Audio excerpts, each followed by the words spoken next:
All right, back with another episode of the podcast for Lux. Today we're going to be doing a Ret Paladin guide. We have Sav with us today, and he's Hey, going to be going over the talents that he uses, similar to what we did with Holy last week. And we do appreciate Holy helping us out with that. And Sav, if you want to go ahead and start by opening up your character sheet and giving us a glimpse at your Azerite traits in your neck.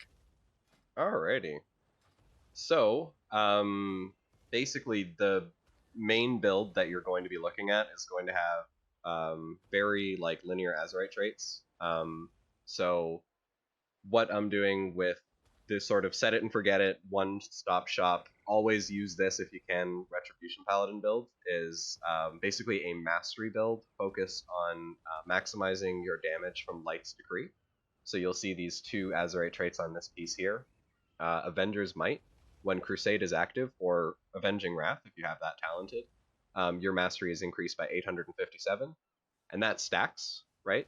And it scales with Azerite gear level. So the higher eye level your Azerite gear is, like I have a 480 piece and a 475 piece, and you see I get 23 more mastery from the 480 piece. But then Light's Decree is a proc. Whenever you're going to use one of your spenders, it's going to proc for holy damage. But because you're a paladin, holy damage is based off of your mastery. So these two traits in conjunction create a ludicrous amount of additional damage coming from all the abilities that you're going to be using throughout a fight. So this build here, I've currently got 3 Light's Decree and 3 Avenger's Mights.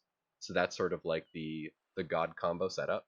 When you're in Avenging Wrath with this setup, you're frequently over 180% mastery, and that just makes your procs from Light's Decree do so much more damage. Then the one talent that you'll notice will change from time to time is, and I have it set up on this piece here, you'll see Imperium Power. That is a one of Azerite trait. Early in the expansion, it was actually good to have a couple, but now it's sort of just a one-stop shop. But it makes it so that all of your attacks have a chance to make an additional Divine Storm, or your next Divine Storm free, and deal an additional 5,934 damage. So that is going to be coming in handy whenever you're going to be doing some sort of sustained AoE type situation. Mythic Plus on Fortified Weeks. Additionally, like raid bosses like Hivemind, Raden.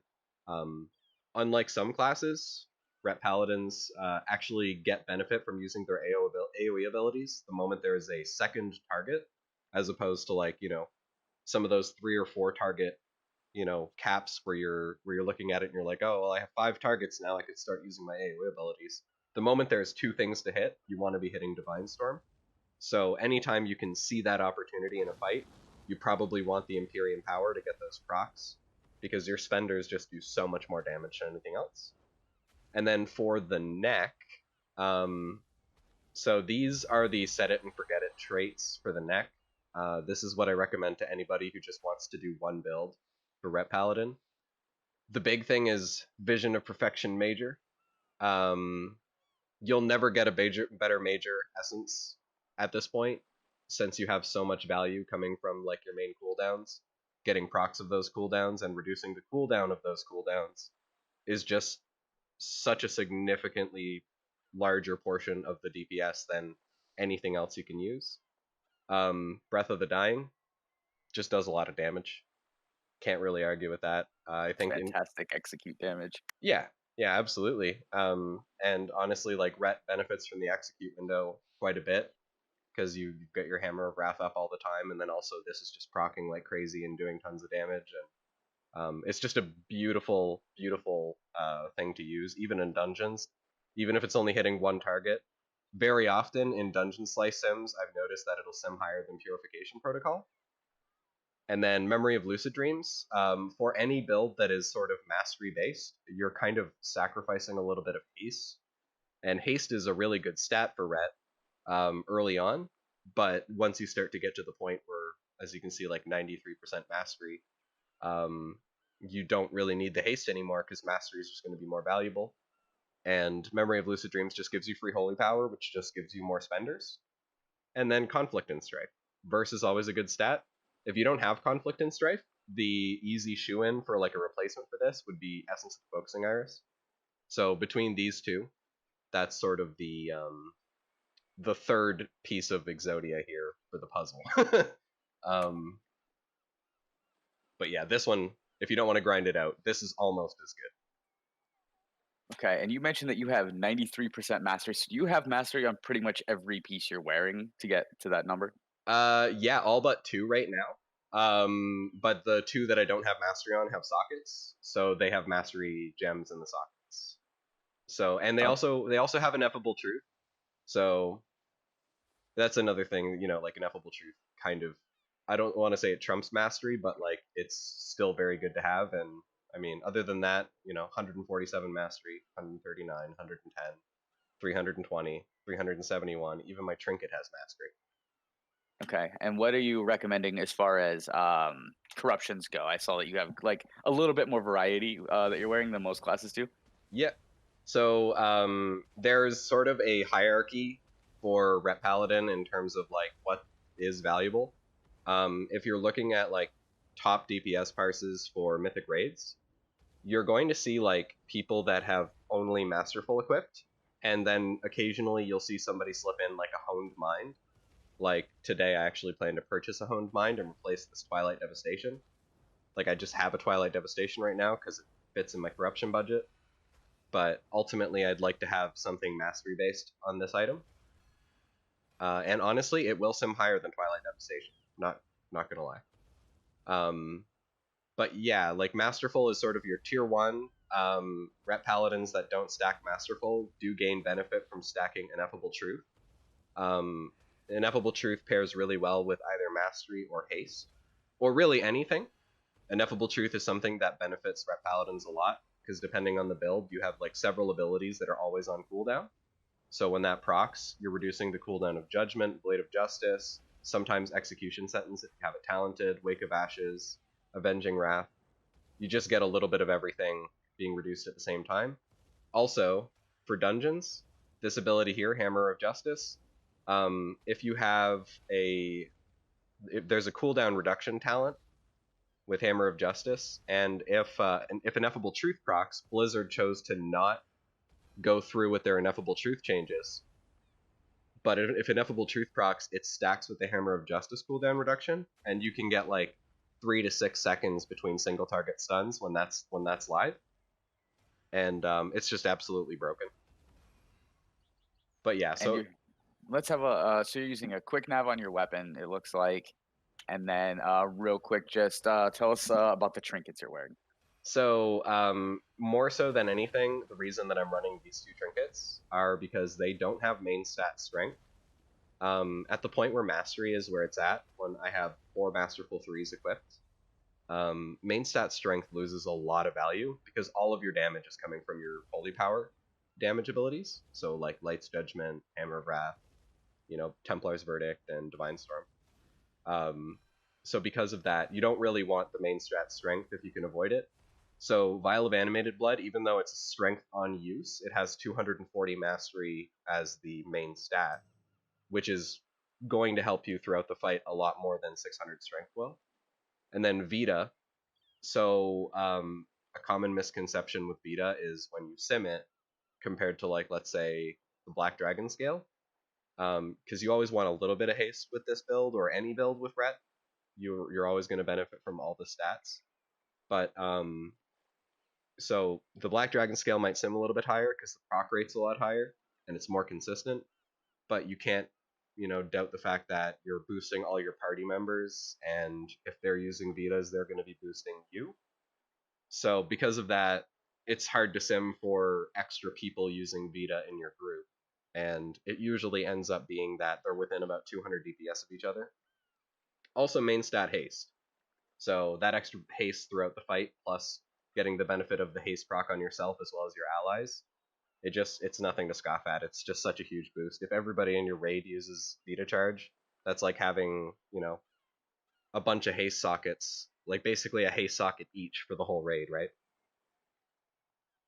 And you get to go fast like Sanic. Yeah, absolutely, dude. Super Sanic. I mean, it procs for like a ton of haste, so it feels really good when it procs, because right now I'm not running a lot of haste. Like you can see here, it's 17.54%, but when it procs, I'm at like 31%, so it feels a lot better when it's, when it's live. You notice Yeah. it very visibly with this build. I almost never wear mine, but I definitely see it every single time. Oh yeah, yeah, exactly. Um, but yeah, so that's the main reason I run these two trinkets. It's also just the the fact that they're not strength main stat, but then they're also very potent. Like 3,786 strength is a lot of strength. It decays over 18 seconds, but it's still a lot of strength, and it makes all your physical damage spells do a ton of damage. All right, let's pop open your talents and have a look at those. All right. There's a fire mage just constantly buffing us over here. That's why I keep seeing fire fly in. Oh, that's fine. So these are the talents that I'm currently using. So this is more of the like AoE dungeon build. So Ret has really good options in some of these rows. Your first row is the thing that's going to change the most, depending on the type of content that you're doing. So Zeal basically is a passive talent. Whenever you use your judgment, it's going to cause your next 3 auto attacks to occur 30% faster and deal additional holy damage, which also scales with mastery. So it's one of those things that works also in conjunction with this mastery build. This is really good for Mythic Plus or AoE bosses or any situation where you're going to be changing targets. Because it's something that you just set it and you get the buff, and they're going to, whenever you're going to be using Judgment, which is all the time, you just get the damage from it. So it does sim higher for Mythic Plus because you're not losing any value from the other talents. Righteous Verdict buffs your Templar's Verdict, so every Templar's Verdict increases the damage of your next Templar's Verdict by 15%. Now, Templar's Verdict is your solely single target spender. So as good as this talent is, you're going to run into situations where you're obviously going to be changing targets a lot, or if you have more than one target, you're just never going to hit Templar's Verdict. So this is like a very good single target talent because it's easy to run with. It's a passive ability, so it's just happening automatically. But also, you don't really get the benefit out of it the moment there's 2 targets because you're not going to want to be spending your Templar's Verdicts. And then Execution Sentence is arguably the most entertaining talent in this game. But it costs 3 holy power, so it's an additional spender. It does a bunch of holy power or holy damage, and then it increases the damage, increases the target's holy damage taken from your attacks by 20% for 12 seconds. So it changes the spec into sort of this maximize these big damage windows with Execution Sentence. It pairs really well with certain talents, and if you're in a purely single target scenario, this is probably between these two, or they're most likely going to be your highest simming talents, depending on the build. I use all 3 of these, depending on the fight in raids, depending on the weeks. But most of the time for dungeons, even tyrannical weeks, or fights like Hive Mind, I'm taking Zeal. This is a pretty useful talent row. I mean, you're getting variety out of everything that's in there. Yep. Yeah, absolutely. You have 2 different ways to do single target, and something you can set up that genuinely doesn't really help you do AoE damage, but at least it's something that you can benefit from during AoE damage windows. And that's sort of the big thing is why take Templars or why take Righteous Verdict when you're going to be doing AoE damage when you're never going to use the ability that causes it to proc, right? An Execution Sentence is actually still pretty good in AoE settings because you can always if you're doing a dungeon and there's a big ad and a bunch of little ads, you can always Execution Sentence the big ad, and then at least your Divine Storms are hitting that one guy 20% harder. But it's also a holy power spender in a type of game where you don't really want to be, wasting your holy power. You want to be throwing all that to damage on the ads. So I try not to run it in dungeons, but some people do, and it's not bad. Sorry. Let's look at the 30 row here. What do you got? I see you're talented in the Hammer of Wrath. Yeah. So yeah, never change this. Never. This is so especially for the mastery build, it's a holy damage builder, right? So before actually setting up this mastery build, Hammer of Wrath would do maybe 50 to 60k DPS, or 50 to 60k damage if I'm lucky, if it crits, and 20k ish is what it's saying on the tooltip. But with the mastery build, I've seen this thing crit for like 120k now. It's also an additional builder, which just helps the rotation flow, because Ret is, as opposed to some builder spender specs, Ret is a spec that you will very often hit a point in your rotation where you're going to have downtime. So anything you can do to mitigate the amount of downtime you have, like if you can have an additional spender to get that additional, an additional builder to get that additional spender out, it's very good to have. And the other talents in this row are sort of all built around that idea. This is sort of like your buff your builders row, but the only one that really performs above and beyond in every scenario is Hammer of Wrath. And also, it's ranged. It's a ranged ability. So in situations where you have to move out of melee, you usually can get away with tossing out a couple of your ranged builders to sort of make sure that you're ready to go back into melee with some holy power. So you can use it as a gap closer, like, as you're moving towards the boss, you can throw it out. And on top of that, again, it's an additional builder, but it's not up all the time. So basically, it's only usable on enemies when they have 20% health. So it is an execute ability, but you also have it active when you're in your wings, So when you pop Crusade, like you can see it's grayed out right now on my screen, but you pop Crusade and it becomes active. So it's useful. And that should be up more often with your Ineffable Truth, correct? Not Ineffable Truth, but Vision. Okay, I got you. When your Vision proc. Yeah. So when Vision procs, you get about you get about 8 seconds of wings or so, 9 seconds of wings, and having that active, enables your Hammer of Wrath. So usually when wings pops up, my flowchart for like how do I react to this is always spend Hammer of Wrath first, so you get a couple of uses out of it during your wings. And then Wake of Ashes, because Wake of Ashes just gives you 5 holy power. But we'll get to that one in a minute. But yeah, this is a very high priority ability. If you can afford to use it, use it. And then the other ones, like Blade of Wrath, is good in PvP. This is the only time I'll ever talent Blade of Wrath. You don't get that much use out of Hammer of Wrath in PvP, so Blade of Wrath just allows your Art of War to proc more. Now, Art of War is like it's a passive talent you just get for being a paladin. It has a chance to automatically reset the cooldown of Blade of Justice, but it procs a lot. Without this talented, it procs a friggin' lot. You know what I mean? Like, you don't really need to worry too much about this proccing. It procs enough to keep you sustained, but this talent just lets it proc more. And even running builds that emphasize Blade of Justice for damage, it's actually still better to have Hammer of Wrath talented, even though you get more Blade of Wraths. And then, honestly, I had to read this talent. because I've never used it. Just never use it. No, dude, it's so bad. Reduces the cooldown on Crusader Strike by 15%. I'm like, I hit Crusader Strike so often and so consistently, I was like, did it actually have a cooldown? But no, it's what it does. I was like, okay.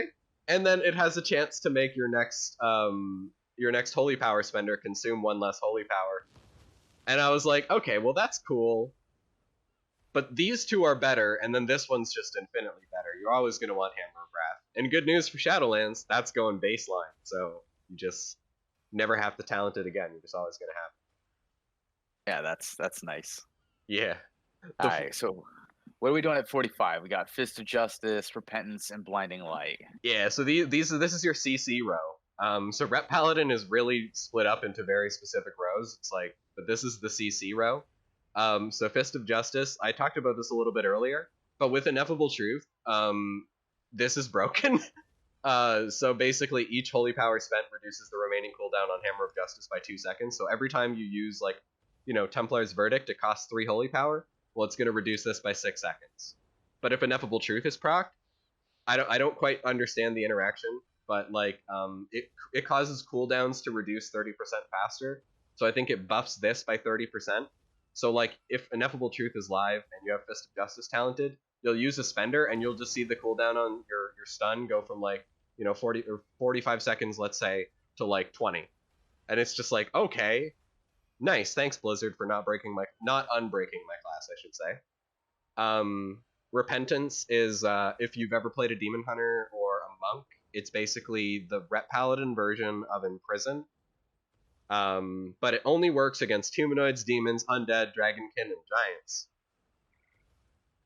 Thanks. So situationally, yeah, I know, right? It's like, well, here's this cool talent, but oh yeah, it's bad. It doesn't work on half the game. Yeah, exactly. But it's on a 15-second cooldown, which is kind of nice. So situationally, you can use it like King's Rest. If you're going into King's Rest, there's lots of undeads. You can use it. Freehold, there's lots of humanoids. You can use it. So situationally, there are dungeons where if your group absolutely has a plan, you're doing a key, and you're like, well, we need to lock down this one mob before we pull, and we don't have a demon hunter or a monk or a rogue. Well, you can talent this. You can use it. It's just I never have, but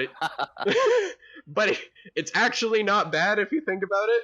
Another thing I don't like about it too is, as opposed to any of your other CC, it has a 1.4 second cast time. And I don't like cast times. I try to avoid cast times. But, that's part of being a melee DPS. If you're a melee DPS with a cast time, it just feels bad, right? Yeah. And then the other talent is Blinding Light. So usually in a dungeon or in a raid setting, I'll sort of switch between Blinding Light and Fist of Justice. But given that this tier, Fist of Justice, has been busted by Ineffable Truth, and I usually have a couple stacks of that on, I try to keep that talented, just because, having that, priority single target stun more often is usually more valuable than situationally being able to use an AoE Disorient. Because all this does is it emits a dazzling light. Dazzling. Straight out of Vegas. Get a little razzle-dazzle on them so they don't know what they're doing. You actually just use jazz hands, right? And everybody's just so they're so shocked they just walk around for a second. But yeah, it's an AoE Disorient. It causes them to wander for 6 seconds. Any non-holy damage will break the Disorient, though, right? So if you're literally in a group with any class that doesn't do holy damage and they just use a physical damage spell, the Disorient's broken. But it can be used situationally. Last week we did Shrine of the Storm on Teaming Week, and there's a lot of ad packs you're going to pull with 4 or 5 casters, and that's just too high of an interrupt requirement. So you can kind of if you're all popping cooldowns, you're trying to burn that ad pack, you can situationally stop the casts of all of them. And it's good for that. But again, it's super niche. It was a lot better in previous tiers when we didn't have Ineffable Truth breaking this talent. So for the most part, I just set this and forget this, and then every once in a while I'll think, you know what, Blinding Light's good. I'm going to take Blinding Light here. And then you just end up back at Fist of Justice. Oh yeah, pretty much every time. As soon as whatever instance I'm running that required this is done, I'm like, oh, thank God, I got my stun back. But the 60 row is another row where I had to read one of the talents. But that was always fun. So this is another damage row. You're gonna notice I have Wake of Ashes talented. I'll never untalent this. It's going baseline in Shadowlands though. So 2 of our favorite talents are going baseline. That's exciting. But Wake of Ashes is just super clean for your builder spender type rotation. You want to spend this on cooldown, right? The only time you want to hold Wake of Ashes is if you have wings up in 3 seconds, because it's radiant damage, which for those of you who don't know is fire and holy, which means it also benefits from your mastery Hand of the Light. It gets buffed with your mastery. And it's a cone, does a ton of damage. It's usually one of the highest damage spells, top 10 damage abilities in a dungeon, and it's on a 45-second cooldown. So it just does this huge burst of, frontal damage, and it also has the added utility of demons and undeads are stunned for 5 seconds. Now that doesn't come up a lot, but especially in some of the BFA dungeons, Underrot, after the second boss, you have those skeleton packs, and they put a dot on your tank that hurts a lot. So being able to just AoE stun that whole pack when they're doing their casts feels really friggin' good. But if you're running Sims and you're curious about consecration, all right, you're going to notice that in a lot of situations this Sim's higher. But, and there's a big but here, it's never going to do more damage than Wake of Ashes. Ever. Because your tank, especially if it's freaking Conan, will move. I can confirm that at Yeah. 110%. You're going to drop that on the ground, and then the boss will be out of it in like a millisecond, right? Like, you're going to be like, I just lost all my damage. And also, as opposed to Wake of Ashes is on a long cooldown, 45 seconds, but it gives you 5 holy power, whereas Consecration gives you 1. And like I was saying earlier, you're pretty starved for like your builders, and you do have downtime. So losing Wake of Ashes, this gives you like a big burst of uptime, and it feels really good when you have it.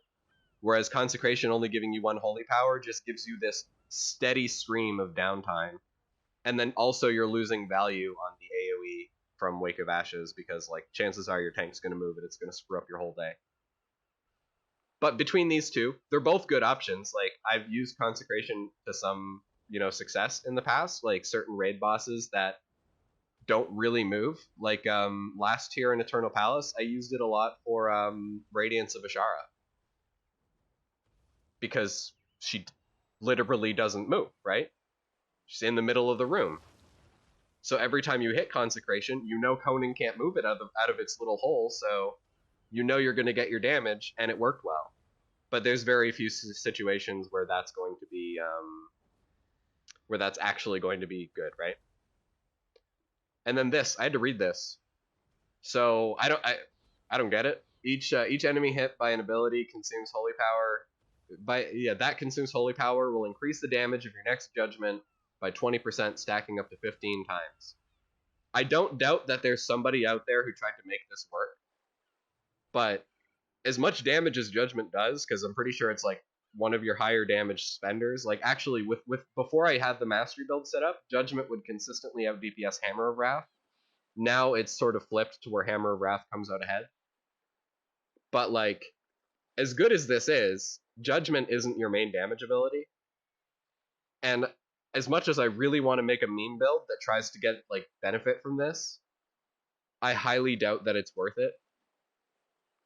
But who knows? Maybe there'll be an update video someday where I'm like, guys, I made Divine Judgment work.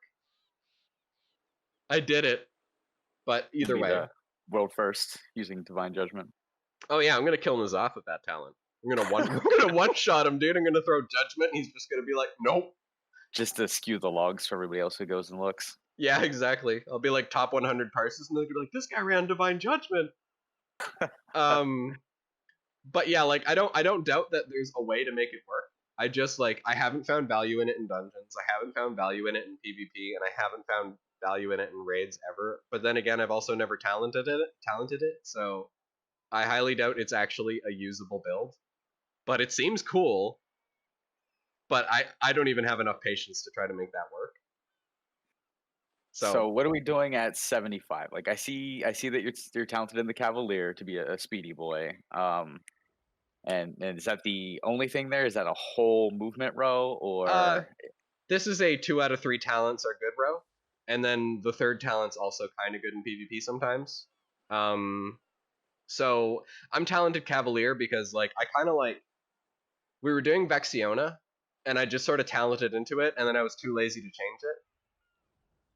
But this is, so situationally, you kind of want to pick between Unbreakable Spirit and Cavalier. Both are very good. Cavalier is you get 2 charges on your Divine Steed. Now, Rhett has peasant legs, okay? We always talk about DKs having peasant legs, but they're not the only ones. Our movement ability is better than DKs, but outside of our movement cooldowns, I am just running right alongside Zets all day. So I talent Cavalier a lot of the times when fights require a lot of movement, or if I'm doing a Mythic Plus dungeon where tanks are just chain pulling and running ahead of the DPS. I want to be able to keep up to make sure that I do damage, so Cavalier is really useful in that. The keys I've been doing lately, I've generally kept it talented. And also, Cavalier comes with a caveat to you kind of want to pick this in situations where you can benefit from it, and you're also very comfortable with having a longer cooldown in your defensives, because the alternative is Unbreakable Spirit, which reduces the cooldown of Divine Shield, Shield of Vengeance, and Lay on Hands by 30%, which are your 3 big defensives, right? These are the things that you're always hitting to prevent damage, to save yourself, to save an ally in the case of Lay on Hands.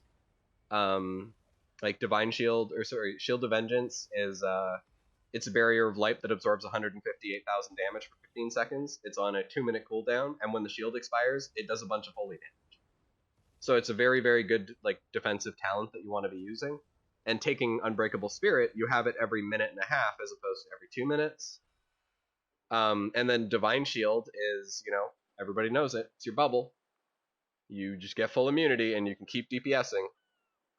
But you will notice that a lot of your defensive abilities, they cause you to have a status effect called Forbearance, which means for the next 30 seconds, you can't use one of your big defensives on a target with Forbearance.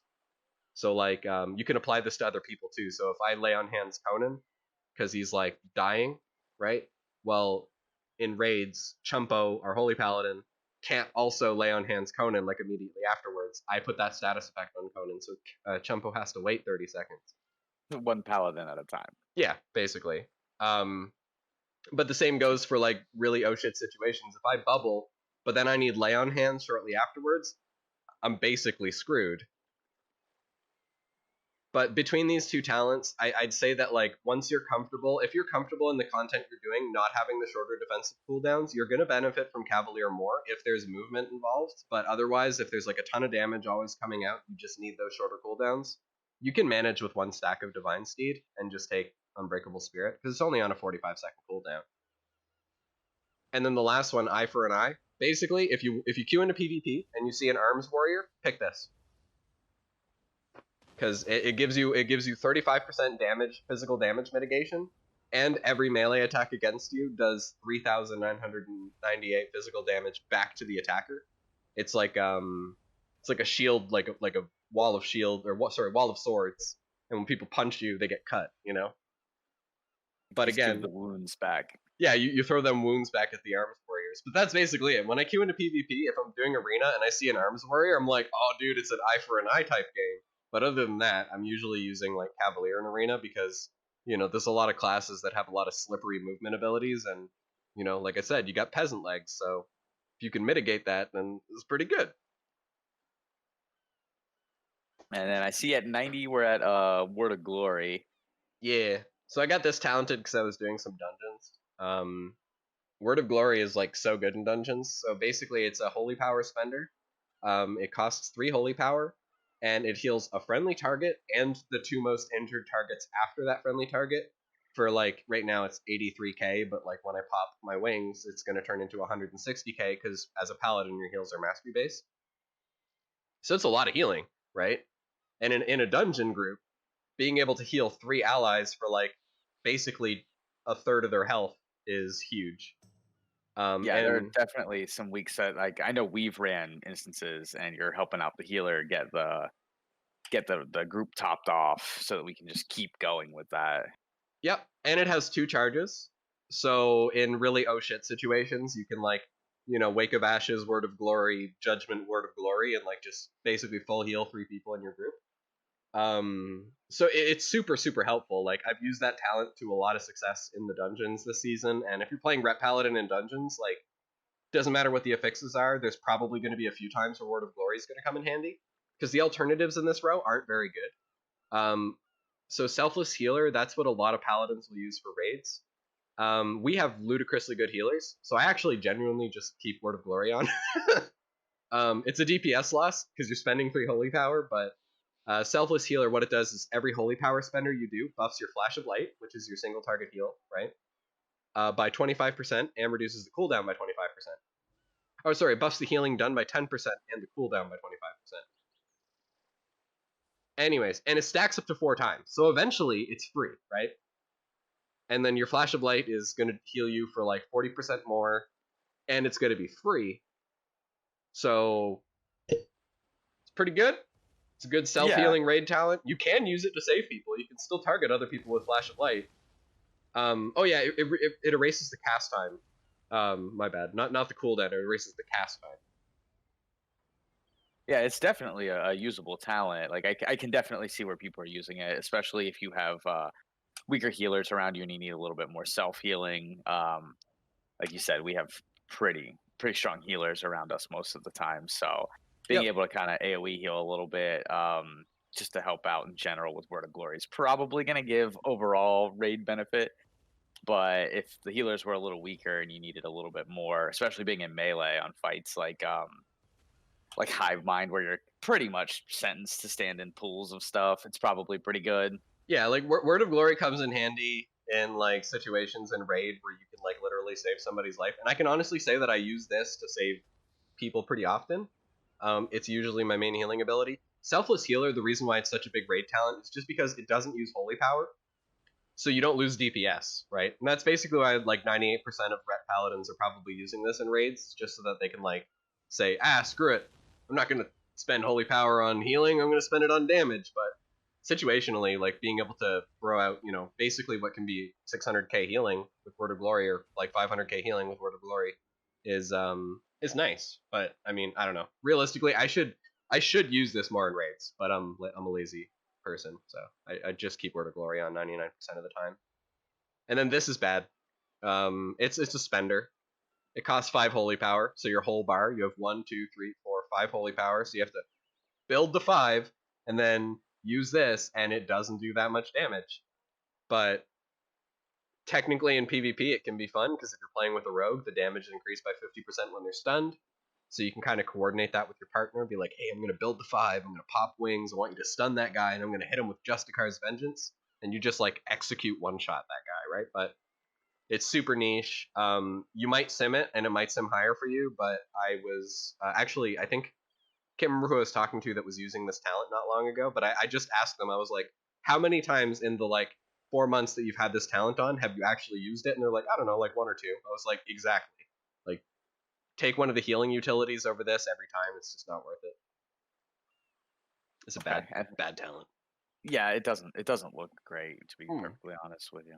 If I was gonna do PvP with a really good rogue, I would probably consider like just being like, hey guys, like like look, this guy, this twos group that we're going up against is pretty weak to CC. Why don't we try to line up like a stun Justicar's Vengeance? And I might consider talenting that just for that one match, but like otherwise it's like, never take it.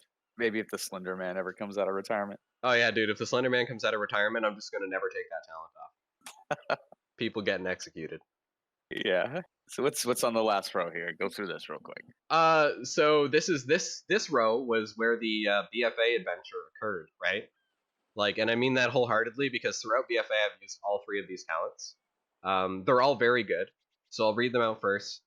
Divine Purpose makes it so that your abilities that consume holy power have a 15% chance to make your next holy power ability free and deal 20% increased damage and healing.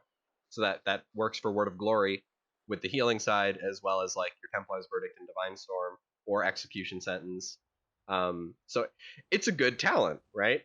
It's every talent on this row is good, but situationally, it's always like which one's the best, right? Inquisition, it's a buff that you have to maintain, and it was probably one of my more favorite talents to run in BFA. But I did get kind of tired of it after running it for like all of 8.1 and all of 8.2. Or most of 8.1, I should say, because Crusade got better near the end. But consume up to 3 holy power, so it's up to you. If you have 1 holy power and your buff's about to go, you can spend it, and you get 7% haste passive when this buff is active, and it lasts 15 seconds for holy power consumed. So basically, once every 45 seconds or so, you spend 3 holy power, you get your 7% haste buff for 45 seconds going forward, and then you just do ret things. You don't listen, you don't pay attention to this talent again. Again, it's cool because it's a good buff, and it's something that you have to maintain, but there is a point in the rotation where like you've used this talent for like a year and you're just really bored of it. It's not that fun anymore. I don't know. I just got bored of it. It's a good talent though, but both of those talents pale in comparison, at least in this patch here, right, to Crusade. So without Crusade, wait, do I have a tome? Hold on. So without Crusade, your big cooldown right here is called Avenging Wrath, right? Calls upon the light, you become an avatar of Retribution, increasing your damage, healing, and critical strike chance by 20% for 25 seconds. Your first Templar's Verdict or Divine Storm will automatically critically hit. So that was actually a buff they did to Avenging Wrath. They made it so that your first spender automatically crits, which is cool. Big damn. But Crusade, what it does is call upon the light to begin a crusade, increasing your damage done and haste by 3% for 30 seconds. So it extends wings by 5 seconds, right? Which obviously works in conjunction with Vision of Perfection to give you that little bit of extra time on your procs. And also, when you're reducing the cooldown, like, you can get really good uptime on this between, like, the vision procs and, like, the cooldown reduction and the extra 5 seconds you're getting. And then each holy power spent during Crusade increases your damage done in haste by an additional 3%, maximum of 10 stacks. So very, very quickly, when you pop this button, you're going to hit 10 stacks, and then you have 30% haste, just added on, and then 30% additional damage done. And since you don't need, like, the critical strike chance, since, like, you know, a lot of the time with this set it and forget it build, you want to be using, like, mastery as your main stat, you're going to see that, like, the damage done going up to 30% is huge. So this is just the best talent all around right now. Once I figured out that Crusade was the better talent for 8.3, I've simmed the other talents from time to time. Like, these two talents I do both enjoy running. Like, I ran Divine Purpose on Orgazoa last year, and it was the most fun meme build that I ever ran. But it worked really well, you know what I mean? Like, I had really high damage on that boss, and a lot of that came from being able to use Divine Purpose on that fight. But yeah, once I figured out that this is the best talent, I've never changed it. It's good in dungeons, it's good in raids, it's good in everything. Like, it's, even with other, like, fundamentally different builds for Ret Paladin, it's still going to be the best talent. And you'll see that, like, if you look at, like, the early parses, you'll see, like, a bunch of different Endro talents being used by Ret Paladins. And then you look at the, like, current, like, post patch, whatever the logs are calling it now, like, top 100 parses for all the bosses, everybody runs Crusade. And then post nerf 3, I think that's what they're calling it. Oh, dude, post nerf 3. Post nerf 3. It's getting worse than the Gremlins movies. But yeah, like it's just set it and forget it now. Like, Crusade is just so good. You can't beat it with the other Endro talents. Early on in the gearing process, if you're working on a Ret Paladin, you'll be simming. You're going to hit a point where Inquisition is your best talent, and then your gear score is going to get a little bit higher, and once you start to get the Azerite traits lined up, you're going to be simming ludicrously higher when you switch over to Crusade. So there's basically this, like, point between 450 and 470 item level, where, like, it just goes whoop, and then it never goes back. So anybody who's working on a Ret Paladin alt, probably consider Inquisition early on, but there is going to be a point where this is better, and it's just never going to change after that. Like, you're just never going to beat Crusade. They're stuck with it for life. Yeah, or at least till Shadowlands. And it's a fun talent. Like, it's 30% haste. Everybody likes haste. You go fast like Sanic. And right. I mean, when I started running Crusade again, because, like, I ran it early or late in 8.1, and it was an awesome talent to use. But now, like, being able to run it consistently, I realize, like, how much I like the additional 5 seconds on wings, and then how much I like having the 30% damage increase. Like, my burst windows are so big now because of this talent, and, like, I wouldn't really want to go back to Inquisition, because it's just that annoying buff that you have to maintain. I even got a weak aura that yelled at me when it was starting to run out, and I started to hate that weak aura, you know? And so I know Paladins have just a crap load of utility in their kit, right? So just random things that you can use out of your spell book. And I don't want to cover everything in there, but can you show us some of the, like, more important ones that you actually find use for? Yeah, absolutely. So I'll probably be able to go over all of them really quickly. But basically, you got a 15-second interrupt in Rebuke. It's basically like your lick and stick. Well, melee classes all have interrupts, so the one caveat to our interrupt is you literally have to be in melee range, so you got to basically be able to kiss the boss goodnight before you interrupt it. So that sucks, but it's still an interrupt, and it's still a 15-second cooldown, so you can't really complain about that. And then you have these two abilities here, Greater Blessing of Kings and Greater Blessing of Wisdom. So depending on the type of content, you either want to use Kings on yourself, or on the tank, or on a particularly squishy party member like Rocky on Arms Warrior. But it's a small absorb shield. It's 11,000 absorb shield. It refreshes every 6 seconds. So it's pretty good. Like, I've gone into a dungeon, put this on a tank, and then over the course of the dungeon, it's absorbed like, 3 or 4 million damage. So That's good. yeah, like it's really good, and like, but it's not a very high impact ability, but it's still really good. And then Greater Blessing of Wisdom, put it on your healer, preferably Mistweaver monks. God, Damies. I mean, you will make a friend for life oh yeah, from your healer if you have wisdom on them. I put it on blue every raid, and like every 2-3 weeks, she like sends me some gold. It's really good. That's a solid payout. I know, right? But yeah, so it's a mana regen. It's 1% mana every 10 seconds. It actually used to be beneficial to put on yourself because in 8.0 and 8.1, it actually had a passive heal component to it.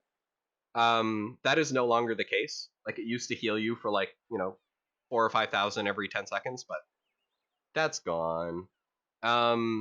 Then obviously the big ones, the big utility abilities: Blessing of Freedom. Blesses a party or raid member, granting immunity to movement and parrying effects for 8 seconds. That's huge. Obviously in Nyalotha, there's several bosses where, freedom to like abilities, Tiger's Lust, the Hunter one. I don't know. I know Hunters can do it. I don't know what it's called. Yeah, I have no idea. Yeah, me neither. But it's I 25-second cooldown. expect them to use it, but I have no idea what it is. Oh yeah, same. But it's a 25-second cooldown with a 40-yard range, so it's really good. Like, especially for bosses like Shadhar, that arena isn't even 40 yards. Like, you're just always going to be able to hit whoever the fuck you need. Whereas like Rathian, I've had situations where Avery's like, "Dispel me," and I'm like, "You're in Kentucky." I'm sorry, bud. And then like cleanse toxins. Cleanses a friendly target, removing poison and disease. That's really good. In dungeons, there's apparently not a lot of classes that can remove poisons and disease, so I use this shit like crazy in dungeons, and it's really good. Then that's your movement. Divine Steed, you get on a horse. Actually, right now I just switched back to Life Force Reina, so I got the elephant back, boys. That won't be obnoxious to blocking my view in the middle of a fight at all. That was actually the plan. So yeah, it's your movement's good. And then you get Blessing of Protection. So this is probably the one that you'll hear referenced a lot. People call it BOP, BOP, whatever. That's like probably like a good percentage of the reason why people still bring paladins to raid. So basically, Blizzard, please don't remove this from the game. But yeah, it's on a 5-minute cooldown, causes forbearance. Like I said, I mentioned forbearance earlier. Once you apply this to a target, lights, lay on hands, things like that aren't going to work on them for a little while. But blesses a party or raid member, granting immunity to physical damage or harmful effects for 10 seconds. It will also purge harmful effects. So you'll find that very useful in fights where there's like a nasty debuff. It's just a dispel you can throw on people. There's a lot of debuffs in the game that can't be dispelled by certain X or Y normal, cleanse that people use, but BOP will do it. So BOP's really good. It's a life-saving talent. It's real good for like if you have to soak a mechanic and you need, or like in particular in our raid where we have very few immunities, it's pretty much, well, it's the two of us. Yeah. So like it's when we're needing to eat damage with the tank and two people got to be sacrificed for the greater good, it's nice because you can pop that and you can actually go twice, same as I do. Oh yeah, it's really good in Mythic Plus too. Just be very careful when putting it on a tank. Make sure the tank has some sort of macro that is like made to automatically like remove it, because you can do things like Blessing of Protection off stacks on Necrotic Week, and that will protect the tank from those stacks. But even though it doesn't say it in the tooltip, it will cause the tank to drop all aggro. So especially if you're doing a lot of damage, you're going to hit the tank and then you're going to die immediately if they don't dispel it and like pull aggro back. So that's something to consider. It's really good in Mythic Plus as well. Just also it can kill you. And then yeah, other than that, your main utility, you have like your healing spells like Flash of Light. I usually talent Word of Glory.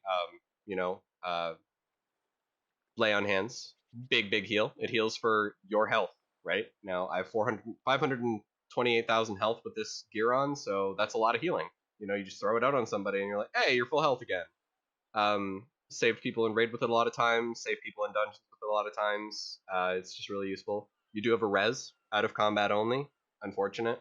There is a talent you can take that lets you in PvP res, like B res. So this is kind of good in PvP if you can take. I think it's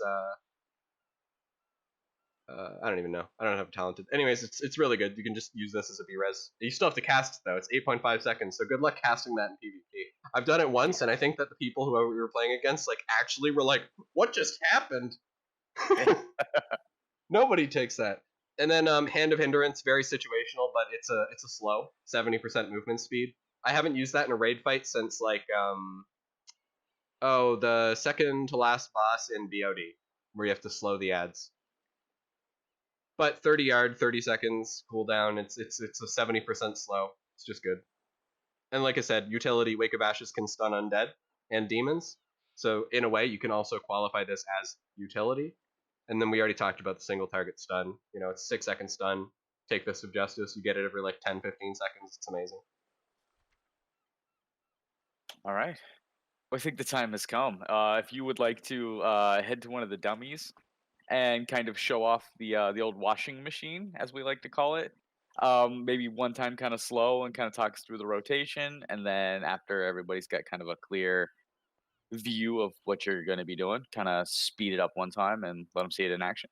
Yeah, so, like, obviously right now, so for the Mastery build, I've got the 3 Light, 3 Might combo. So this is what I would be running for single target fights. Alternatively, there is a crit build, but we'll probably just bring that in at the end later because it's just more of a meme. But like we do pull timer like 3, 2, 1. So on 2, I would usually like pre-pot, and then I open usually with Judgment and Blade of Justice to get them on cooldown. Then I pop Wings, Light's Judgment. Oh, didn't mean to do that. Then I start my spenders. You know, Templar's Verdict, Hammer of Wrath, Spender. Spend Wake of Ashes as early as possible, and then once you start to get Crusade stacks, that's when I pop my Trinket for the 4,000 strength. And you know, after that it just kind of flows. Spend whatever builders you have available, prioritize Hammer of Wrath and Blade of Justice, and then spend whatever spender you're planning on spending. And that's basically it. I mean, like, you have 4 builders, you know, all of mine are located right here, and you're 2 spenders, right? So it comes a priority system.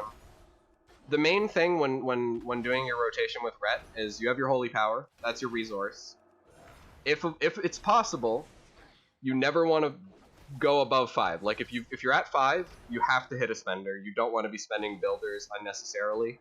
The rare occasions where that is going to come into play is like, again, if the target is like really far away and you don't have any other options, you can use your Judgment and, you know, Hammer of Wrath. Right, you're just capping the damage, basically. Yeah, and then, like I said, like, so Wake of Ashes, it gives you 5 Holy Power. So the other exception for when you want to cap Holy Power, or you don't really mind capping Holy Power, if you only have 1 Holy Power, it's always valuable to use Wake of Ashes anyways to get to 5. But if you have 2, the math works out. People much smarter than me in the Paladin theory crafting community have determined that if you have 2 Holy Power, you're better off using, you know, one of your 3, build 1, then a spender, then Wake of Ashes. So basically, like, if you have 1 Holy Power, doesn't matter, use Wake of Ashes, you're going to technically lose a Holy Power. It's still valuable, but the moment you have 2, the math works out that you don't want to use your Wake of Ashes. You want to spend. Too much. Yeah, it's just that point where, like, you've lost value, right? Like, so if you're talking from a value-based perspective, it is no longer free real estate, okay? But, yeah, that's about it. So that's, like, single target rotation. The only thing that really changes is you're going to be doing your same, like, builder rotation, and then you're going to be spending Templar's Verdict, because that's going to be more valuable. But then, for AoE openers, it's a little bit different, and you're going to kind of see why. So let's say you're about to open up on a big mob pack, or, you know, a boss with like a bunch of ads, or like a boss with 2 ads. So I'm going to do the very same thing. I'm going to build to 3, right? And then I'm going to pop Wings, and then I'm going to cast my Light's Judgment, and then Divine Storm, Trinket, Divine Storm, because Memory of Lucid Dreams just gave me like a free holy power, so I just got a free Divine Storm. And then you see, like, you can burst to like some pretty good numbers in AoE scenarios. Like, this is with 4 targets. I'm sustaining like, you know, 200, 240k in the opener. And that's without even the Imperium Power Azerite trait, which gives you free procs of Divine Storm. So Fortified Weeks, you want to switch over to that talent. You're going to lose a little bit of Mastery if you're running Triple Light's Decree. Or you can keep the Mastery and just run Double Light's Decree, Imperium Power. Basically, any combination of Avengers Might, Light's Decree, and Imperium Power is going to be beneficial in AoE scenarios. As long as it's only one Imperium Power. But yeah, it's the same rotation. You just always want to be hitting Divine Storm when there's more than one target. And then if there's only one target, you always want to be hitting Templar's Verdict. And then the one exception to all these is the crit build, where you're going to need to be weaving in Execution Sentence. And that's a little bit more of like a meme build. Like, it does work, but it doesn't have the same consistency, right? Yeah, so I've used it to get some really high parses this tier. I'll kind of give people an overview of what that is, but unfortunately, I actually have to switch to a sim. Because I don't have my gear all talented up for this. So what we're going to do, we're going to go to Raid Bots. I'm going to pull that up on stream. Boom. Boom. It's free real estate. So I use these Azerite pieces for the crit build. And basically, I usually use 1 Light's Decree, 3 Blade of Justice, or sorry, 3 Expurgation, which is it's a dot that procs off Blade of Justice and causes the target to burn for like a ton of damage, and it stacks. Like, the damage stacks, the dot doesn't apply multiple times, but you can refresh the dot by reapplying it. And I use double Avenger's Might because it still benefits from holy damage. Because it still benefits from your Mastery Hand of the Light. So with this build, I'm usually sitting at like 50% crit, and I also run a Deadly Momentum. So when that's maxed out, I usually am sitting around 71 to 75% crit. And the whole goal there is to maintain your dot from Expurgation as often as possible on your primary target, and also just get a bunch of crits with your other spells anyways, because you have 70% crit. And it's a meme build, but I've literally done higher than my simmed DPS with it, because sometimes the dot just procs that much, and you can keep it up like 89% of the fight. And when the cool thing about the build is, like, your Blade of Justice needs to crit to apply the dot, so you get crit Blade of Justices, which hit for like 70, 80k. But then you also can crit with the dot. So it's just kind of like one of those things where, you know, like, DKs have quadratic scaling on their abilities, like their epidemic dot. Well, Ret gets like double the benefit from crit because their ability will crit, and then the dot can crit, and then that's just a whole lot of extra damage. Also, it's like I don't think, if I'm not mistaken, and I'm not 100% sure because I've heard a bunch of people speculate different things, but some people say that Expurge snapshots. You know what that is, Caster? Yeah, snapshotting. Yeah, so I haven't actually sat down and looked at the logs to see if that's the case. So the whole idea is, if this dot does snapshot, which again, I can't confirm or deny whether or not it is, if you crit on it and you have your wings up and you can maintain the dot outside of your cooldown window, you're maintaining that snapshotted damage from the original dot, which is like the crit mastery buffed, like, ludicrously high damage dot. And if that's the case, that's what essentially makes this build work. So the idea is maintain the Expurge dot as much as you can. You can't guarantee it. But luckily, Crusade doesn't give you any crit, so usually your crit rating is the same in and outside of your cooldown window, so, you know, you're usually reapplying it pretty often. And if you can get high uptime on it with like that 50 to 70% crit area, it's just huge. Like, the damage that this thing does is insane. But again, super niche, super memey. You can't really use it outside of single target raid bosses, and it has to be like a purely single target raid boss to actually get the benefit from this build. And at the end of the day, like, I built this before I even did the mastery build. I don't recommend it to anybody. There's one piece of advice, if you're gonna make a Ret Paladin today and you're gonna like spec it out with everything, the Azerite essences that I showed you are like, you know, top priority. But when you sit down to start buying your corruption, don't build this. You will never use it outside of single target raid bosses, and like you can theoretically get benefit out of it on tyrannical weeks, but you lose like so much AoE damage on all the other trash in dungeons that like it's not even really worth doing that. And you're buying corruptions that essentially don't translate over later as well if you ever decide to Yeah. switch over. Like I set up these two sims just to show you, like, because the mastery build, there's like triple light, triple might, which is what I have here.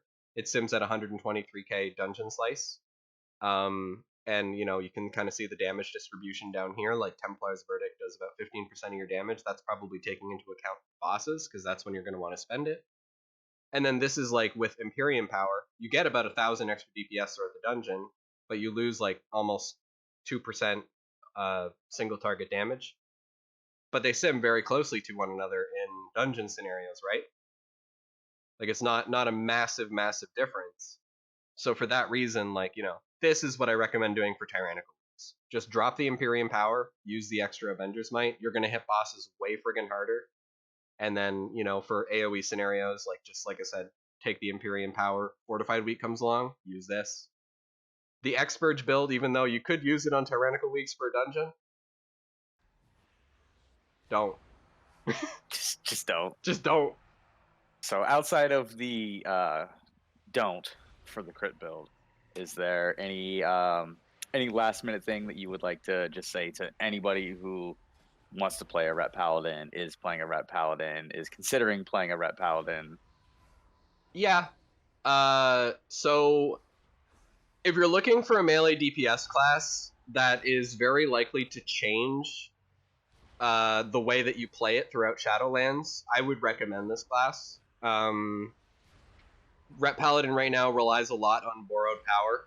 Obviously, the numbers that I do are very, very catered towards the fact that I have a large amount of the right stuff, right? Like the Azerite traits are perfect, the essences are perfect. I'm getting to the point where my corruption setup is like very close to perfect, and you know what I mean? Like it's a lot of borrowed power. That's going to obviously affect everybody in Shadowlands. But if I could say anything about my journey playing Ret Paladin from Uldir to now, all throughout BFA, I had the ability to use different talents, right? And some of these talents, like Inquisition and, you know, Divine Purpose, really changed the way that the class flows and plays, and the stat weights have changed dramatically. I've done haste builds, crit builds, mastery builds, burst builds. Like, I've done everything imaginable in BFA with this class, with every emphasis on every stat and every talent. And other than the couple of dead talents, you know what I mean? Like, I've had that journey of being able to play this class like 6 different ways throughout this expansion, and it's always been fun.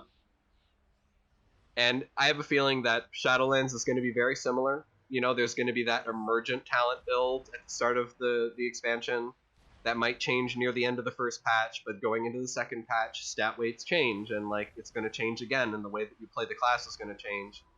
And because of that being a very fluid class that gives you the ability to change talents as gear score starts to scale up, anybody that wants to play a class that will change throughout an expansion to stay fresh, this is a super, super good option.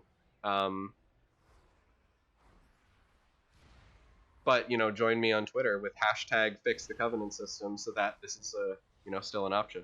Because the covenants aren't looking pretty good for versatility, for being able to change the content avenues. It's my biggest complaint right now, but still, it's an awesome class. And honestly, like with Azerite traits, like a lot of the talents that are going to be going baseline are getting filled in with like Azerite traits basically as talents. So if you want to know what Shadowlands Paladin's going to feel like rotation-wise, pick up Paladin now, because it's not going to change a whole hell of a lot. Just, you know, minor things here and there. Awesome. Well, we do appreciate you going over the class with us today. And we'll be seeing Sav in some more of the other videos and content that's coming up. He is going to help me run a couple of other events and chats and other videos. So we do appreciate your time, and everybody who watched, we thank you very much. Anytime. I love each and every one of you. Play Ret Paladin. It's the best class in the game. That was a lie. That was a lie.